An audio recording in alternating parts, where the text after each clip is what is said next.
नमस्कार, स्वागत है आप सभी का जनसत्य न्यूज पर। मैं हूं आपके साथ अनु सिंह। जनसत्य न्यूज ऑपरेशन काला कोट के तहत लगातार आपको दिखा रहा है किस तरह से काला कोटधारी एक ऐसा शख्स जो कि कई लोगों को अपने जाल में फंसाकर उन्हें नकली दस्तावेजों के आधार पर प्रॉपर्टी बेचकर उनसे मुनाफा कमा चुका है। लेकिन ऐसे कई लोगों को परेशान कर उनसे पैसे ऐंठ कर गलत तरीके से और साथ ही उसके साथ गलत बयानबाजी कर जहां राजनेताओं से लेकर जजेस, वकील और तमाम लोगों की खिल्ली उड़ाना, उनके लिए अपशब्द कहना, ये कितना सही है।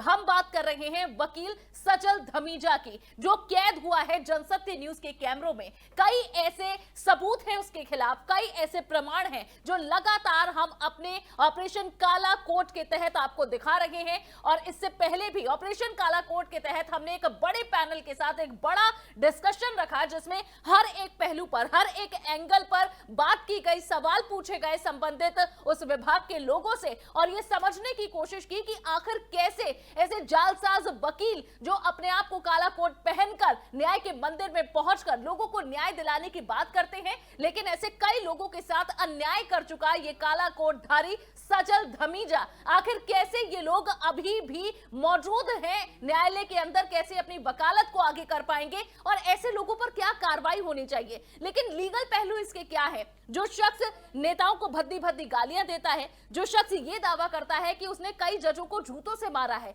ऐसे लोगों पर क्या कार्रवाई हो सकती है और क्या कार्रवाई होनी चाहिए, इस पर पूरे विस्तार से बात करने के लिए हमारे साथ इस वक्त सुप्रीम कोर्ट के senior lawyer A K. Singh ji जुड़े हैं।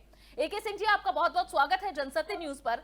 सबसे पहले आपसे ये जानना चाहेंगे कि आप लगातार हमारे इस ऑपरेशन से हमारे साथ जुड़े रहे हैं, आप हमें बताते रहे हैं कि क्या कुछ कार्रवाई होनी चाहिए ऐसे लोगों पर जो काला कोटधारी ये सजल धमीजा व्यक्ति है, जो अपने आप को बहुत रुतबाधारी बताता है, जो बताता है कि बड़ी बड़ी पार्टियों के बड़े बड़े नेताओं से उसके कॉन्टैक्ट है, जज और पुलिस उसकी जेब में है। ऐसे लोगों पर क्या कार्रवाई होनी चाहिए इस अपमानित भाषा का इस्तेमाल करने पर? सबसे पहले देखिए, जो व्यक्ति किसी भी जज के खिलाफ असम्मानित भाषा का इस्तेमाल करता है, वो कंटेम्प्ट ऑफ कोर्ट का मेरे हिसाब से मुजरिम होता है। उसे अदालत की मर्यादा को भंग करने के लिए उसके खिलाफ कानूनी कार्रवाई होनी चाहिए। दूसरी बात है, ये व्यक्ति अगर अपना को वकील कहता है और इसके बाद बार काउंसिल का लाइसेंस है, उस स्थिति के अंदर ये सारा मुद्दा बार काउंसिल ऑफ दिल्ली, अगर ये दिल्ली से इसका लाइसेंस है या किसी और बार काउंसिल से लाइसेंस है, तो उसके नोटिस में इसको लाना चाहिए, जिससे बार काउंसिल भी कभी भी ऐसे व्यक्तियों की सपोर्ट में नहीं खड़ी होती। ये व्यक्ति अगर बार काउंसिल का लाइसेंस इसके पास है तो लाइसेंस लेने के बाद गैर कानूनी काम कर रहा है, और गैर कानूनी काम के लिए कभी भी बार काउंसिल ऑफ दिल्ली और बार काउंसिल ऑफ इंडिया और कोई बार काउंसिल उसके लिए कभी भी किसी प्रकार से भी उसके लिए किसी को भी अप्रूव नहीं करती और उसको हर तरीके से कंडेम करते हैं, उसके खिलाफ कानूनी कार्रवाई करते हैं। तीसरा ये है कि जैसे आपने राजनीति से जुड़ा हुआ है, सुप्रीम कोर्ट का अपने आप को लॉयर बताता है, 12 साल की बकायदा इसने प्रैक्टिस की हुई है, 12 सालों से ये इस न्यायालय से जुड़ा हुआ है, इस पूरी प्रक्रिया से जुड़ा हुआ है। यहाँ न्यायालय के भीतर जो वकील फेटर्निटी है उसके अंदर क्या ऐसे मजबूत कानून है या फिर क्या ऐसी प्रक्रियाएं हैं जिसके साथ जाकर इसके खिलाफ एक बड़ा एक्शन लिया जा सकता है? हम जो बाकी कानूनी कार्रवाई है उसके बारे में अलग से बात करेंगे, लेकिन जो वकील बिरादरी है उसके अंदर क्या एक्शन इस पर होना चाहिए? देखिए, वकील बिरादरी के अंदर जिस टाइम भी ये मालूम पड़ेगा कि ऐसा कोई प्रवृत्ति कार्य कर रहा है या वकालत के अलावा कोई वकालत से बाहर वाला कार्य कर रहा है, वो बार काउंसिल के नियमों का उल्लंघन है। जब वो बार काउंसिल के नियमों का उल्लंघन है तो बार काउंसिल उसके अंदर उसे नोटिस इशू करेगी, और नोटिस इशू करने के बाद उसको एक मौका देने के बाद उसके बाद डिसिप्लिनरी कमेटी होती है जो कि उसके खिलाफ कानूनी कार्रवाई करती है, उसका लाइसेंस भी कैंसिल कर सकती है, उसे सस्पेंड भी कर सकती है। दोनों चीजें से पॉसिबल है, लेकिन वो डिसिप्लिनरी कमेटी का एक अपना प्रोसीजर है। आपकी कंप्लेंट वहां पे पहुंचेगी या इस कंप्लेंट की इंफॉर्मेशन जब वहां पे पहुंचेगी तो वो डेफिनेटली इसके ऊपर देखेंगे कि वो अगर वहां वकील असलियत में रजिस्टर्ड है। अब जैसे ये कह रहा है कि मैं वकील हूँ, काला कोट पहने हुए हूँ, हाँ। अब ये भी नहीं कह सकते कि वकील है या हवा में बातें कर रहा है। अगर ये वकील है तो डेफिनेटली बार काउंसिल इसके खिलाफ कानूनी कार्रवाई करेगी और इस तरह के कार्य करने वालों को कभी भी बार काउंसिल सपोर्ट नहीं करती। बार काउंसिल नियमों में रहने के लिए, नियमों में बाध्य करने के लिए बनाई गई है और बार काउंसिल नियमानुसार कार्य करेगी और नियमानुसार आगे लाइसेंस अगर है तो कैंसिल होगा या सस्पेंड होगा। जी। और एके सिंह जी, आईपीसी की आखिर कौन कौन सी धाराएं हैं? जालसाजी की हो या फिर किसी की गरिमा को नुकसान पहुंचाने की, जैसा कि इसने कहा कि ये जजों को कुछ नहीं समझता, कई बड़े ऐसी पार्टियां हैं जिनके बड़े बड़े वकील प्रवक्ता हैं जो इसके सामने कुछ नहीं है, ये पुलिस को अपनी जेब में रखता है, थानों को खरीदता है, कई आईपीएस आईएएस ऐसे हैं जो इसके कॉन्टैक्ट में है और इसके कहे अनुसार इसकी जालसाजी में इसका पूरा साथ देते हैं। ऐसे लोगों के खिलाफ बयानबाजी और उनके साथ ऐसा इन्वॉल्वमेंट भी अगर ये आगे कानूनी कार्रवाई में सिद्ध होता है तो आईपीसी की कौन कौन सी धाराएं हैं जो इस पर शिकंजा कस सकती हैं? जैसा मैं समझ पाया हूं कि इस व्यक्ति ने एक फार्म लैंड को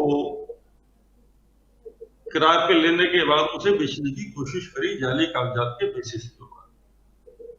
अगर ये ऐसी स्थिति है और उसने जाली कागजात बनाए हैं और सरकारी कागज बनाए हैं जी। उस स्थिति के अंदर ये 420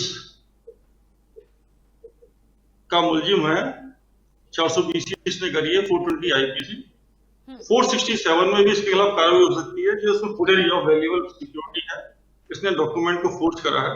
इस हमारे 467 में भी इसके खिलाफ कार्रवाई होगी। 468 is forgery for the purpose of cheating होती है, जिसके अंदर इसने फोर्जरी चीटिंग करने के लिए करी गई है, लिहाजा उसके अंदर भी पुलिस इसके खिलाफ कार्रवाई कर सकती है। उसके अलावा 471 और 477 दो धाराएं और हैं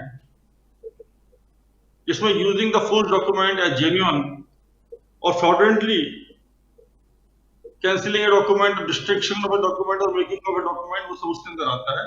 और सारे के सारे ये जुर्म है, संगीन जुर्म है। और संगीन जुर्म के अंदर इसमें कोई भी जुर्म ऐसा नहीं है जिसमें 7 साल से कम की सजा हो।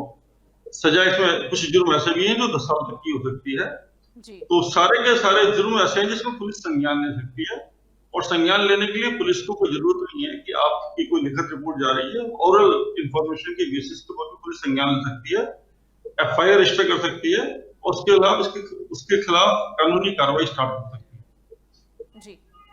एके सिंह जी, एक गलत काम में, एक गैर कानूनी काम में किसी व्यक्ति का साथ देना, मिलकर एक षड्यंत्र रचना, ये भी अपराध के क्षेत्र में ही आता है, ये भी गैर कानूनी है। इस व्यक्ति से जुड़े हुए जितने भी लोग हैं जो इसे सपोर्ट कर रहे हैं, जो इसे आगे बढ़ा रहे हैं, जिससे इसे हौसला और हिम्मत मिलती है, उन लोगों के खिलाफ भी क्या ऐसी ही धाराएं लग सकती हैं, ऐसी ही कार्रवाई हो सकती है? क्योंकि इतने बड़े षड्यंत्र में, इतने बड़े जालसाजी के खेल में लोगों को इन्वॉल्व कराना, लोगों को फंसाना, ये इसके सहयोगियों के लिए भी कितना खतरनाक हो सकता है?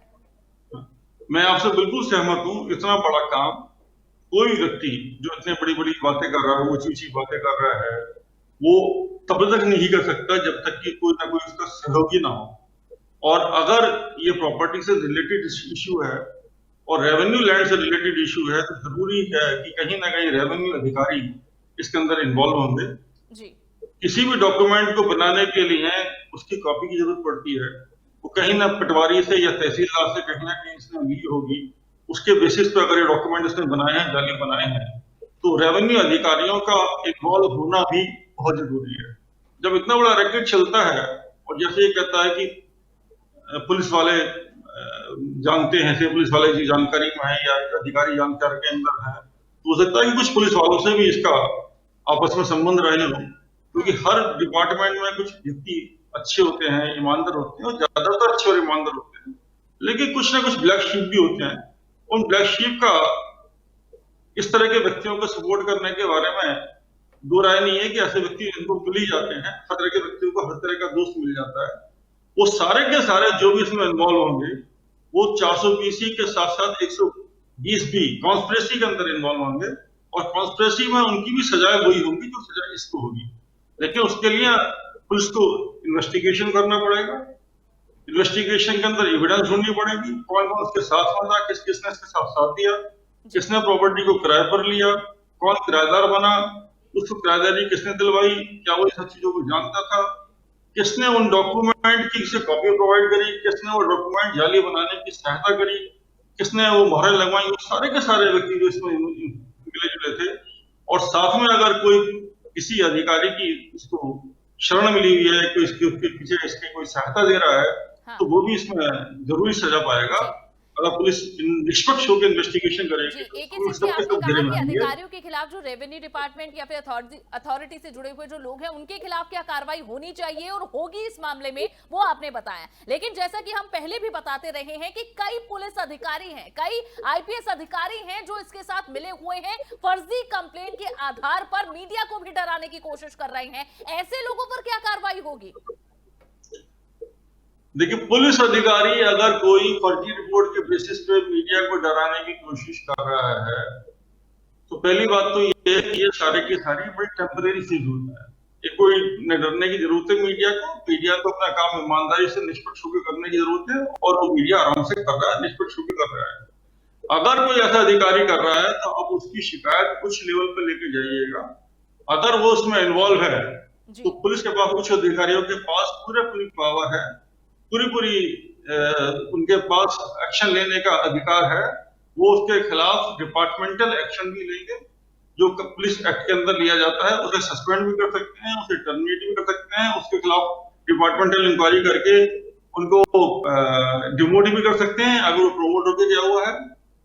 नंबर एक। नंबर दूसरी बात यह है कि अगर वो इसके साथ इन्वॉल्व है, सीरियसली इन्वॉल्व है जी और जुर्म के अंदर साथी है, तो पुलिस अधिकारी जब कार्रवाई करेंगे तो उसके खिलाफ भी 120 के अंदर उसे मुलजिम बनाने की कार्रवाई कर सकते हैं। जी और ऐसी कार्रवाई जरूर होनी चाहिए। कोई भी हाँ पुलिस अधिकारी की जिम्मेदारी बनती है कि वो संरक्षण किसी भी किसी भी अपराधी बना दे, उसकी जिम्मेदारी बनती है कि उसे संरक्षण देना है न्यायिक व्यवस्था को, आम आदमी को।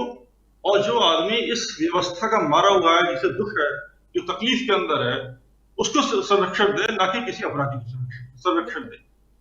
और एसके सिंह जी, जैसा कि हम बात कर रहे थे, न्यायालय में जो सम्मानित जज बैठे हुए हैं उनके लिए कैसे अपमानित भाषा का ये जालसाज व्यक्ति, ये काला कोटधारी कैसे इस्तेमाल करता है। कोर्ट की अवमानना का ये सीधा सीधा मामला बनता है। और इससे पहले अभी हाल ही में कुछ दिनों पहले ही हमने देखा कि कई सीनियर वकील हैं जिनके ऊपर कोर्ट की, न्यायालय की अवमानना का केस कैसे चला है और किस तरह से, कितनी सख्ती से जजेस ने इसे आगे परस्यू किया है। लेकिन ऐसे व्यक्ति पर कोर्ट की अवमानना का केस कैसा चलना चाहिए और कितनी सख्त सजा इसे मिलनी चाहिए? जो मैं देख पाया इसके इंटरव्यू के अंदर, ये बातें कर रहा है ऊंची ऊंची कि मैं अदालत में गया, मैंने जूता निकाल लिया। अगर ऐसी स्थिति होती तो शायद ये अदालत से वापस भी नहीं आ पाता। ये एक औरत क्रिएट करने की कोशिश कर रहा है। लेकिन हाँ, ये बदतमीजी कर रहा है, ये अदालत की अवमानना कर रहा है, ये अदालत के लिए अपशब्दों का इस्तेमाल कर रहा है, जिसके लिए मैं समझता हूं कि इसके खिलाफ कानूनी कार्रवाई होनी चाहिए। लेकिन उस कानूनी कार्रवाई करने के लिए, कंटेम्प्ट ऑफ कोर्ट में प्रोसीडिंग्स इनिशिएट करने के लिए दो ही तरीके होते हैं। या तो कोर्ट सू मोटो कॉग्निजेंस ले, या कोई आदमी उसके खिलाफ एप्लीकेशन लगाए कि इस आदमी ने अवमानना करी है, कंटेम्प्ट ऑफ कोर्ट के अंदर जुर्म करा है, मेहरबानी करके इसके खिलाफ कार्रवाई की जाए। उस स्थिति में अदालत आपके वीडियो मंगा के, इसकी बातचीत सुन के, और ये देखते हो किस अदालत के बारे में बात कर रहा है, किस तरह से इसने कहा है, इसके खिलाफ कार्रवाई कर सकती है। तो दोनों परिस्थिति के अंदर या तो यह है कि कोर्ट सू मोटो कॉग्निजेंस ले, उसके हमें इंतजार करनी चाहिए। शायद आपके वीडियो को देख के, आपकी रिपोर्टों को देखने के बाद हाँ अदालत को किसी जज का दिमाग में आया कि हाँ भी इसमें कार्रवाई करनी चाहिए, या किसी ना किसी को इसके ऊपर एक एप्लीकेशन लगा के इन सब डॉक्यूमेंट्स को देते हुए अदालत के आगे ये रिक्वेस्ट करनी चाहिए कि ऐसे व्यक्ति को कंटेम्प्ट ऑफ कोर्ट के अंदर सजा की जाए, बिल्कुल। इसे बुलाया जाए, इसने अदालत की अवमानना की। हाँ ठीक। एके सिंह जी, बहुत बहुत शुक्रिया, आपने इस पूरे केस से जुड़े हुए जो तमाम कानूनी पहलू हैं वो हमें बताए हैं और किस तरह से इसने कानूनी जो नियम है उनका उल्लंघन किया है और क्या कड़ी से कड़ी सजा और सख्त कानूनी कार्रवाई इसके खिलाफ हो सकती है, आपने बताया, शुक्रिया उसके लिए। तो इसी तरह इस ऑपरेशन काला कोट के तहत अलग अलग ऐसे कई तथ्य हैं, ऐसे कई वीडियो फुटेज हैं जिससे हम इस व्यक्ति को एक्सपोज करते रहेंगे। ये व्यक्ति जो कि अपने आप को वकील, 12 सालों का प्रैक्टिस करने वाला वकील सजल धमीजा बताता है, लेकिन हर एक काली करतूत, इसके काले कोट के अंदर क्या काली करतूत छिपी है, हर उस काली करतूत को जनसत्य न्यूज यूं ही उजागर करता रहेगा। फिलहाल के लिए बस इतना ही। नमस्कार।